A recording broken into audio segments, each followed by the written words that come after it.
Hello, everyone. Bonjour, Annie. I'd like to start by saying that we are in the traditional territory of the Anishinaabe Nation, and I'd like to thank our elder, Mr. Petronelli, for allowing us to present here today. My name is Gaylen, and I'm here to discuss an important topic, the perils of language and culture in Canada, and what we can do to help them. So, I'd like to start by saying, be inclusive. I yelled this up the stairs of my 4-story condo when my boys shut the door on their brother or sister. But what does it mean to be inclusive? When I was young, my friends and I invented our own language. Only we could understand it.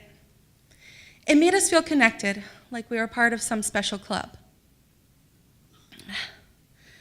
Sometimes, and I'm not proud of this, we would use our language to exclude others from our conversation. It's normal. And sometimes we would teach others our language so we could include them. So language can open the door to inclusiveness, or it can close it. As a second-year university student in Ontario, I've discovered 2 new interests.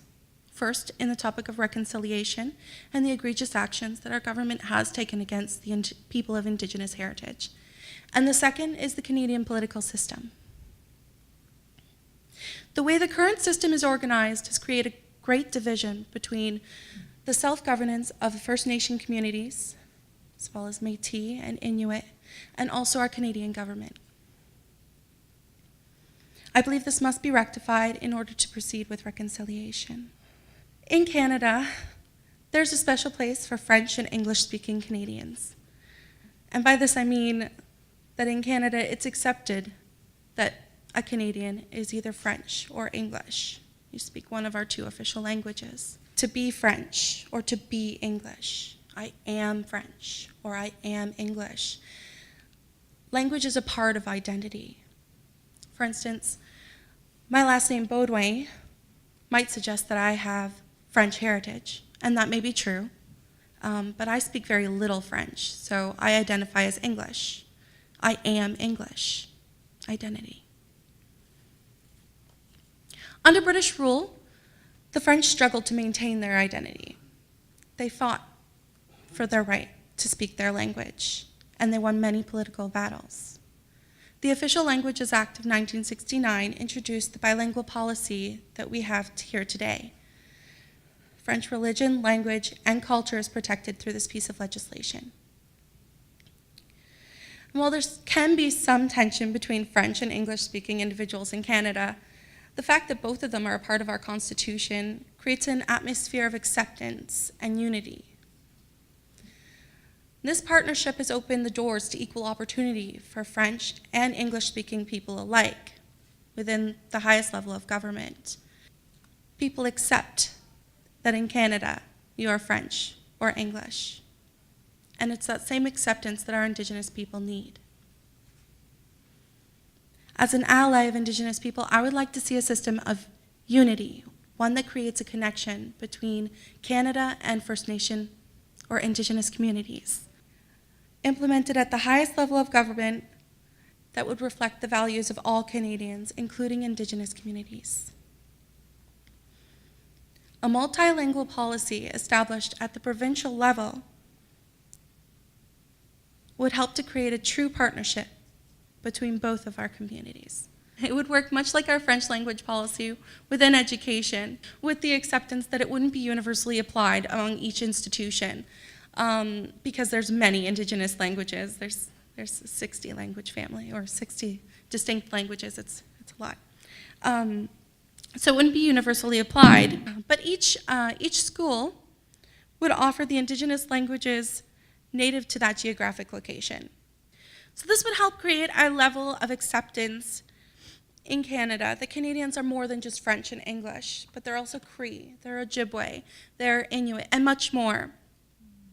And it would also help to revive the culture and language that has been suppressed in Canada over the years. As stated in the Canadian Encyclopedia website section of Aboriginal languages, our government is currently working to protect Indigenous language or Aboriginal language in Canada. And I do believe that this should be a priority. Cree is said to be the most widespread of all the languages in all the Indigenous languages in Canada.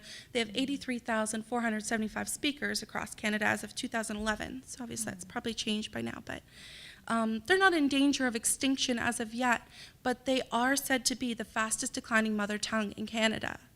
And that's scary because it's one of the most prevalent languages that they have. The future of Indigenous languages looks bleak. Many will disappear if nothing is done. So instituting a policy for Indigenous language at the highest level of government would drastically increase chances of success and would be a way to make our Indigenous people feel included in Canada. Self-governance is an important concept to Indigenous communities. And while self-determination, self-actualization, and self-reliance has many merits for both Indigenous communities and non-Indigenous communities alike, to separate completely would hurt all Canadians. It would create a division, a barrier to reconciliation. It's comparable to one of the lectures I attended of Dr. Islam's on the relationship between provinces and the federal government. Provinces benefit from the federal government. While they have some autonomy, they are not left to govern on their own or self-govern on their own.